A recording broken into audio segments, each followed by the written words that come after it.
I got involved in the ecology movement in the early 70s, 30 years ago, as a result of the emergence of what came to be known as the Chipko movement, where women of the Himalaya came out to hug the trees to say, these trees are our life, they protect our soil, they prevent landslides, they ensure water, they give us fuel, and you're not going to log them. And that movement became the first contemporary ecology movement based on direct action, but also a movement which redefined the role of nature.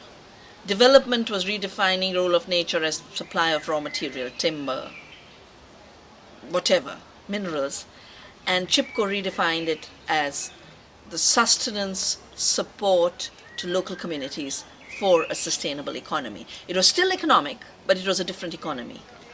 And ever since Chipko, I've been doing this work for 30 years. I left university in '82 to start the institute called the Research Foundation for Science, Technology and Ecology. And in '87, I started Navdanya, the movement for seed saving. And 2 years ago, we started Bija Vidyapeeth for education for being citizens of the earth.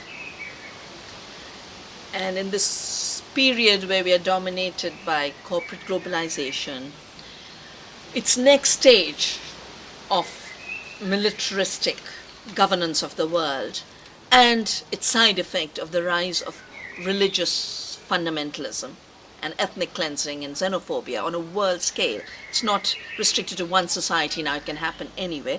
These three phenomena are really calling on us to think in a different way about our place on the earth, the relationship of different cultures, as well as how we should govern ourselves. And for me, the idea of earth democracy in a way responds to all three crises at the same time.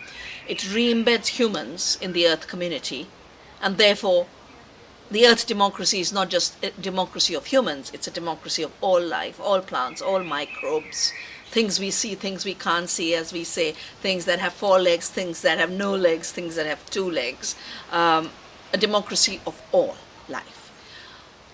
Secondly, it's not about democracy in terms of once in 5 years going out and putting a ballot. It's not something you can leave to a once in 5 year process. It's something about everyday living.